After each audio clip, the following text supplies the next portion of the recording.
Well, hello there, friends. It's DayVeeJay again, bidding you a very happy All Hallows Eve.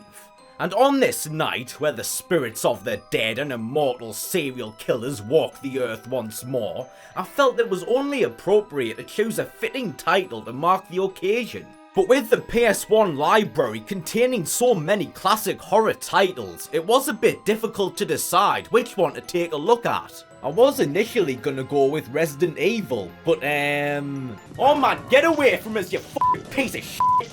Fuck off, man! Oh man, get out my fucking way! Jesus Christ, man, this fucking game! I hate this game. This game is such a fucking piece of shit! Yeah, I think we'll leave that one for another time. So then I thought, what about something less horror themed and geared more towards the spooky but playful end of the scale? Enter Medievil, another classic I'm ashamed to admit I missed out on back in the day. Well, now seems like the perfect time to correct that. So yeah, does Medievil hold up as well now? Well, let's throw on our best Halloween get-ups, grab our trick-or-treat buckets and find out. But before we do that, we're trying to reach 1,000 subscribers by the end of the year and we're making good progress. So if you enjoy my content and have yet to subscribe, why don't you do me a kindness on this fine Halloween and hit that subscribe button and also turn on notifications so you never miss an upload. And with that out of the way, let's get into it.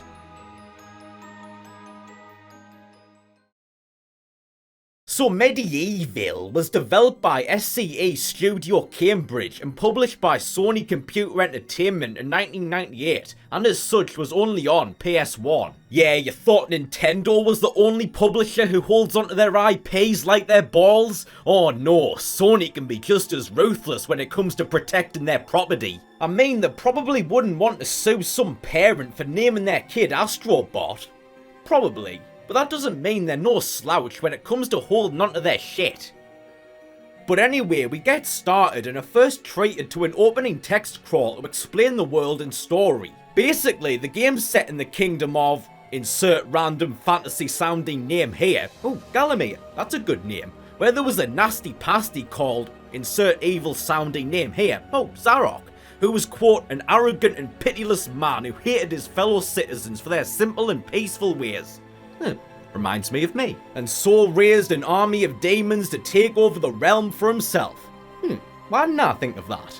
Well, of course, the people of Galloway aren't gonna stand for that shit, so they raised an army, led by the king's champion, the brave Sir Daniel Fortescue. Man, now that's a name. Who managed to cut down the evil sorcerer, gallantly sacrificing his life in the process. For generations, songs will be sung of his bravery in the face of certain death, the realm safe once more. Until Zarok turned up again. Just somehow. Yeah, and now he's about to wreak havoc on the land of Galloway once more, casting some evil spell on the people. Oh, look at the udders on that one. But oh no, the bastard spell also raised the dead from their graves. Oh, who will we turn to be our saviour now? Well, as it turns out, the spell has also raised the brave Sir Daniel from his slumber, though looking slightly worse for wear, but that's no bother. Oh, there's no hope for you now, Zarok, you evil piece of shit. You're cooked, as the internet has suddenly decided it likes to say now. Oh, but were it so easy. See, when dear old Sir Daniel was roused from his eternal rest, we got a quick look inside his memories, specifically of the battle where he valiantly laid down his life in service to his kingdom and slew the evil Zarok. Or did he? Yep, turns out somebody's been telling fibs about Sir Daniel and his mythical exploits, which are just that, myths. In truth, rather than being the hero of the battlefield, he was in fact the very first to be struck down by an arrow to the knee. Wait, no, not the knee. Don't know where I got that from. Nope, it was an arrow to the eye, Battle of Hastings style. And it was actually the Fjord that won the day. And like so many of our own historical legends, the story's been warped and twisted until there's virtually no truth to it whatsoever. Great, and this is the guy we've got to defend the kingdom? Yeah, we're cooked. So yeah, turns out our fearless hero is nothing more than a fraud, but that doesn't mean we don't have the chance to turn the story into the truth. And so, with nothing more than the armour on our back, it's time to set off on our journey to save the land of Galloway. So anyway, the game's basically a third-person hack-and-slash action-adventure. As we've already seen, we play as the Skeleton Knight, Sir Daniel Fortescue, and go through various levels, slaughtering enemies on our quest to defeat the evil Zarek. Most levels are structured in a similar manner. There's usually a fairly linear way through, but you'll often find your way blocked by gates with coloured claws, for which you must first find the corresponding runestone to open. And in addition, you'll also find money that you can use to purchase ammunition for some of your weapons from these merchant head things you'll meet along the way. Your main objective in each level is to simply reach the end, signalled by this green, glowy firefly stuff or whatever. Although the way there isn't always straightforward, since as well as finding the coloured runestones, there's also sometimes tasks or puzzles to complete or items to find before you can progress. And some levels can't be fully completed without stuff that you don't find until later on, so the game isn't completely linear. Your health works kinda similar to Croc 2, but it's better here. Basically, you've got your main health bar, but then you've also got these bottles or flasks, which are essentially your lives. As you go through levels, you'll find vials and also these life geyser things what will replenish your health and fill your bottles when you stand on them. And when your health bar is emptied, rather than dying, you'll automatically consume one of your life bottles, which will refill the bar up to the amount that was in the bottle. If you lose all your health and all your bottles are empty, then you die and it's game over. So that's pretty cool. I like that if you lose all your health, rather than just die, you get to consume one of your life bottles so you can quickly get back into the fight. And there's usually plenty of health to find throughout the level. Although this also leads into one of my biggest pet peeves with these old games. Yeah, there's no checkpoints. You die properly and it's right back to the start menu when you've got to load the game again. I guess that's the trade-off for being able to get straight back into the action when you lose all your health, but it's still annoying having to load the whole game again. I mean, why not just kick you back to the map screen or something? The controls and movement, well, they're not great. It just feels really heavy and janky when you're walking around, especially when you're trying to turn, and it's really easy to get yourself stuck on stuff and hard to move with precision, which is especially irritating when you're having to jump from one place to the next, or moving along near edges. Jumping can be annoying as well, since if you're trying to jump over a gap, you need to make sure to press the button slightly before you hit the ledge, otherwise you'll just run straight over the edge and waste some of your health, or get yourself killed. You also walk by default, and to run you've got to double tap the button, which again I don't care to go into how long it took me to find that out. And this too can be a problem, since when you want to run you've got to be really deliberate about hitting the button twice. If you just kind of tap it quickly without really thinking about it, then a lot of the time it won't register and you'll just keep walking, which isn't good if you were trying to move fast to get out the way of an attack or something during a boss fight. So yeah, while the controls and movement aren't awful, they're still not very good, and they do make the game more annoying than it should have been. The combat's decent, if rather mindless. You've got a bunch of weapons you unlock over the course of the game. There's melee weapons for if you want to get up close and personal, and there's also a few ranged weapons to take enemies out at a distance, and you've also got a shield for blocking attacks. You've got two methods of attack. You've basically got a light attack and a heavy attack which you can charge up by holding down square. So you've got a couple options, but in the end all it pretty much comes down to is just mashing X as quickly as you can so you can slash the bad guys to bits before they slash you to bits. Yeah, there isn't a whole lot of strategy involved. Some weapons work a bit better on some enemies than others, but that's about all there is to it, so it doesn't take long to get repetitive. Probably the most unique thing combat-wise is that you get a suit of dragon armor or some shit that lets you breathe fire, although that doesn't happen until pretty late into the game. It would have been cool if we could have unlocked some extra combat moves or abilities or had some different weapon types to change things up a bit. But how do we unlock the extra weapons? Well, as you make your merry way through Gallowmere, slaughtering the minions of the evil Zarek, you may notice that every time you take one out, their soul or whatever will rise from their body and go into this golden cup thing up here, and the percentage goes up a little bit. Well, as you continue laying waste to all the evil undead scum in your path, eventually the number will go up to 100%, which doesn't necessarily mean all the enemies in the level, but when it does, you'll then be able to collect the chalice, of which there's one in most levels, although sometimes it is hidden a bit out the way, so you'll have to go looking for it. And when you find it, you'll then gain access to the Hall of Heroes. Ooh, what's that? Well, basically, it's Valhalla. Yep, Odin's, or rather Woden's as he was known by my ancestors, hall for the honourable dead to feast and fight as they await the coming of Ragnarok.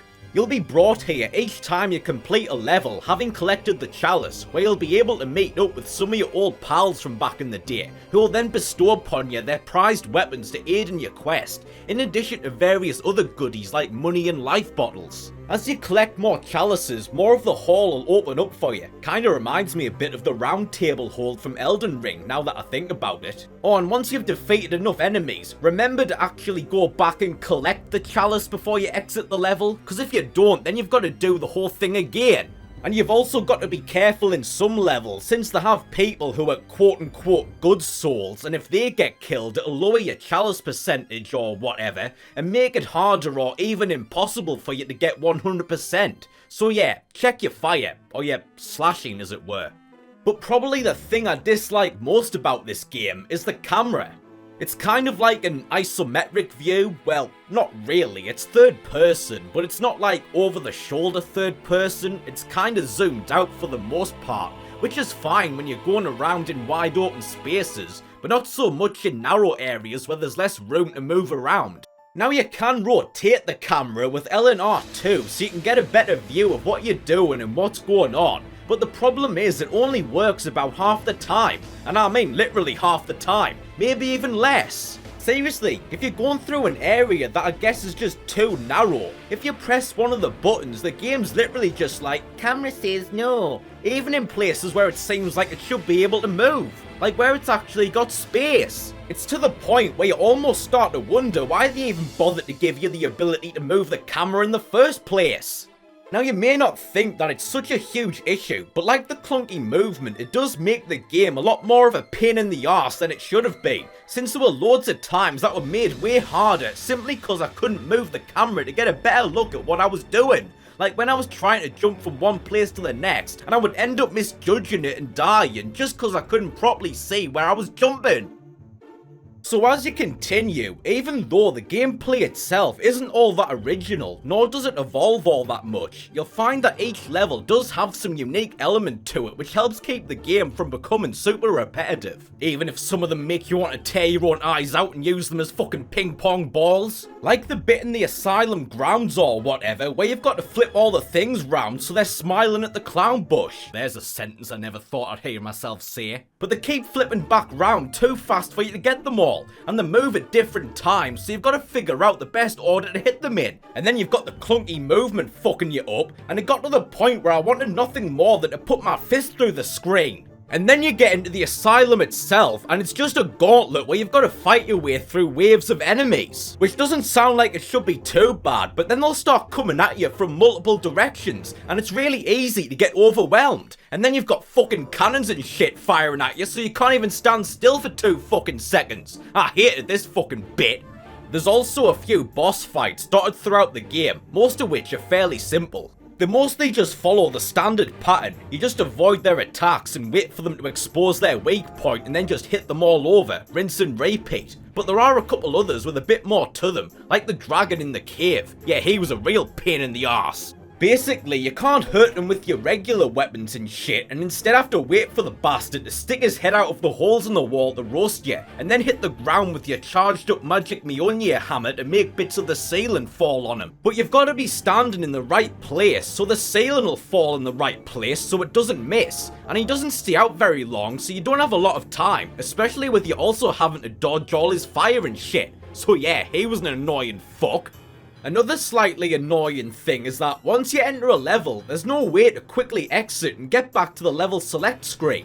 The only way to get back to the world map is to make it all the way through to the end. You can quit, but rather than return you to the map screen, it instead brings you back to the main menu and then you've got to load the whole game again. And yeah, this is admittedly a pretty minor complaint, but it can still be a little annoying. Like if you've entered the wrong level by accident, well then you've either got to beat it again or fuck around loading the game. Or maybe you're coming back to a level you've already beaten to get something that you missed. And again, once you've got it, you can't just quit, because then it'll send you back to the main menu without saving, so you'll lose whatever it was you went back to get. Meaning your only option is to complete the rest of the level again. Oh, and also, when you do inevitably end up getting killed properly and booted back to the main menu, if you skip over the introductory walk through the graveyard bit, which of course you will because it goes on for fucking ever and who in the fuck's gonna sit through this shit more than once, you've gotta watch out because there's a slight delay when you're trying to cycle between new and load game. Like if you press down, the first few times it won't register. And if you don't notice, then you can easily press X and end up starting a new game instead of loading. So then you're having to mess around quitting so you can get back to the main menu again. So yeah, that's something else you've got to watch out for. But what about the presentation side? I really like the art style and I think the world looks pretty cool, although the graphics themselves are really just kind of fine for the most part, even for the time. Again, there were plenty of better looking games around back then. They're not terrible by any means either, I just don't think they really showcased what the PS1 was capable of in terms of visuals. The cutscenes on the other hand, I did find to be pretty impressive for the time. They're really detailed and cinematic and have a distinct style reminiscent of the Tim Burton classic The Nightmare Before Christmas, which does help the game establish a distinct identity. The voice acting's pretty good, for the time at least. Most of the characters don't sound like what you'd expect them to, but it's not like in Nightfire where they just genuinely fucked up the casting. It's just meant to be part of the game's sense of humour. Like as I mentioned, at one point you fight a giant Smaug-style dragon with a comically broad Scottish accent.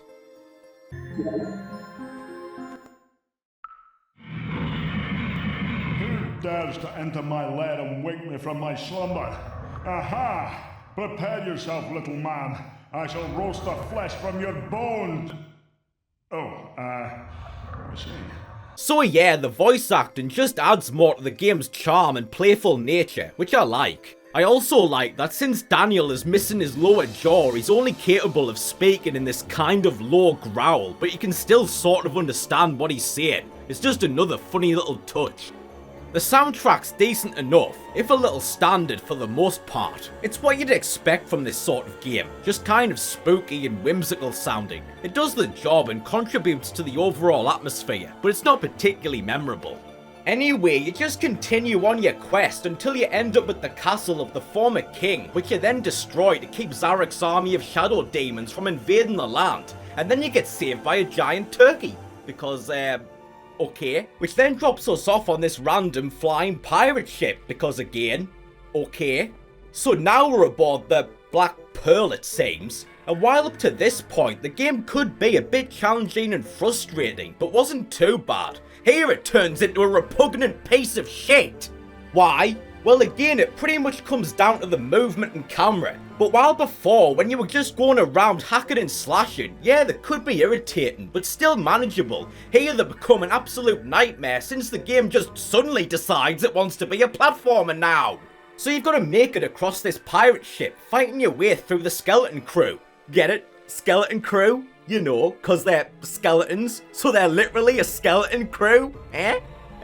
Anyway, you've then got to jump across these platforms and bouncy rope rigging bits. And if you fall through, then you end up down inside the ship where you've got more skeletons to fight through. And then it just leads you back out to the start again. So that's a bit irritating, but whatever, not too bad I guess. No, where it really goes to shit is this bit, where you've got moving platforms you've got to jump between. But again, you can't turn the fucking camera to get a good look at where you're jumping to, so you just kinda have to wing it. And if you miss, if you're lucky, you'll land in the lower bit from before and have to make it all the way back through again. But if not, you'll fall into the fucking ether and end up losing health and dying. Yeah, this bit was the fucking worst. I mean, why would you decide to have an intricate platforming section like this when you can't even control the fucking camera properly? It's another one of those instances where, rather than actually being that hard, the challenge comes from flaws in the game's fundamental design. I hate that. If you could just move the camera so you could see where you were jumping, it wouldn't have been so bad. So yeah, just fuck this bit. But it's not over, because after you've dragged yourself through all that shit, you've then got to fight fucking Captain Barbarossa or whatever. And this was an annoying load of wank as well. Basically, the guy just wanders back and forth and you've got to blast his bony arse with the cannon, using the flaming club to light the fuse. Well, that sounds simple enough. Not quite, since firstly you've got to time it just right, since the guy moves around pretty fast. and you've got to take into account the time for the cannonballs to reach them, which of course move like they're in fucking 0G. And then you've got the fucking crew attacking you, who keep getting back up every time you put them down. And then on top of that, the torch only stays lit for so long, so you're having to constantly run out of the fire to light it again, all while the arseholes are still coming after you. Yeah, this bit was another pin in the arse. Or pin in the arse. Eh? Yeah, fuck you. Alright, we've finally made it. It's time for the final battle with that wanker Zarek, after which we'll finally become the legend we were always destined to be. Yeah, there you are, you trash bastard. I can't wait to ram that staff all the way up your pasty fucking arse. But turns out the guy hasn't got the balls to fight us himself, and instead sends out his legion of skeleton warriors to do it in instead. This isn't looking so good. How about we just talk about this instead? But fear not, because we've got a trick of our own up our sleeve. The souls we've collected in our chalice taken the form of skeleton soldiers to come to our aid. It's like the bit in the Deathly Hallows Part 2 when they all walk into the Great Hall, or when the Ghost Army arrives in Return of the King. Yeah, that's a better reference actually. Now this bit actually threw me for a loop at first, so pay attention. You can't kill the enemies yourself because the game just says so, and instead you've got to let your guys do the fighting for you. But if you just stand around and do nothing, they'll get massacred and then you're fucked. So here's what you have to do. Basically, before placing the chalice at the centre of the arena and triggering the battle, you have to open this chest here, which contains the good lightning. Okay, the good lightning. So, what's the bad lightning? But anyway, use that to heal your guys so they can keep on fighting, but there's a catch, since doing so consumes your health. So, it doesn't really seem like good lightning when you think about it. In fact, it seems more like shitty lightning to me. So as the battle continues, you've just got to run around healing your guys with the lightning to keep them going, their health indicated by their colour, green being good, red being, yeah, you know. But you've got to be on the ball, since it doesn't take long for your guys to lose their health. And as soon as one goes down, the fucker what killed him then runs off to help his buddy, so then your guys end up getting ganged up on, so then they die even quicker. So you've pretty much just got to keep moving around, zapping your guys as quick as you can whenever you see their health start to drop. Oh, and since you're using your health to replenish theirs, that of course means if you run out, you die. So yeah, actually make sure you've got plenty before you start the fight. And I mean plenty, because this bit actually goes on for quite a while, to the point where you'll most likely be dangerously low by the time you beat it. But thankfully, each one of your soldiers who survived will then become a health vial, which they, for some reason, felt the need to show each one individually with no way to skip it. Okay, thanks for that, I guess. But we're not done yet, because then Zarek, ever the pussy, sends out his own champion, and this guy's a piece of piss, if you've got the right weapon that is. You can't hit him when he's walking around because he's got a shield what stops you from getting near, and you've got to wait until he's on the attack, and then you just beat the shit out of him with your magic sword, which you should have if you've been collecting all the chalices, and there you go.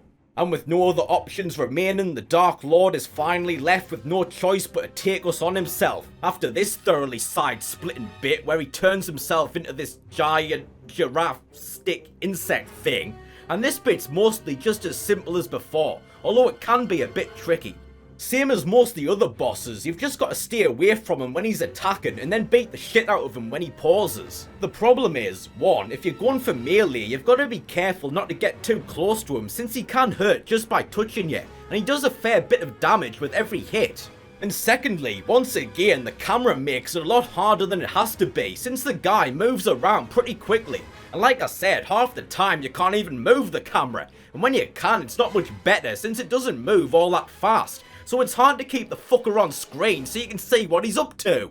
But anyway, if you keep at it, you'll soon beat him, but then he's all like, "You'll never take me alive," and tries to bring the whole place down on top of you. But you make it out and then get picked up by the giant turkey again for some reason. Like, what are you, my guardian fucking angel or something? The spell's broken, the realm's saved, and Daniel gets to return to his tomb to spend the rest of his eternal slumber in peace. Unless you collected all the chalices, in which case you'll unlock the true ending, in which brave Sir Daniel is welcomed into Warden's Hall for the Honoured Dead, having finally become the hero and champion he was truly destined to be. And yeah, that's that.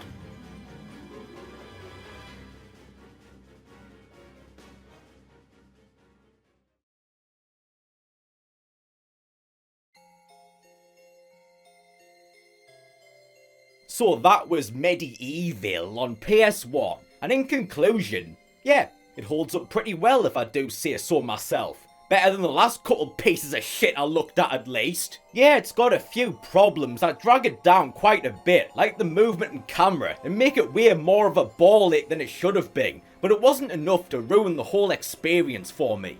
The gameplay is admittedly pretty unoriginal and doesn't evolve all that much, but it's still fun enough, and each level does have some element that sets it apart from all the others, which keeps the game from getting too repetitive.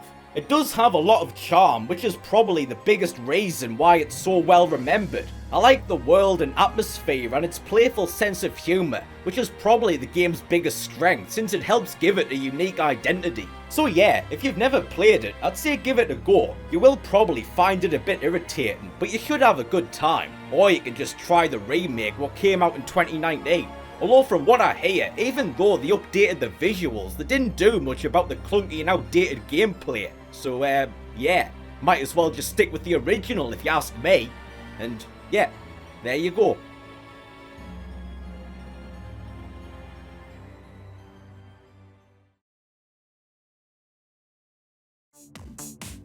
Well, that's my contribution for this year's Halloween done. Hope you liked it, because it sure was a pain in the arse to make. But anyway, I got it done, so there you go. Thank you very much for watching the video, hope you enjoyed. If you did, then leave a like. If you didn't, then tell me to go fuck myself. We're trying to reach 1,000 subscribers by the end of the year, and we're making good progress. So if you enjoy my content and have yet to subscribe, I would greatly appreciate it if you would do so. And as always, thank you so much to everyone who already has. And if you would like to support the channel even further, then consider donating to my Patreon. Thanks again for watching, and now, I'm off to raise my own army of demons to take over the world. So yeah, keep an eye on the news.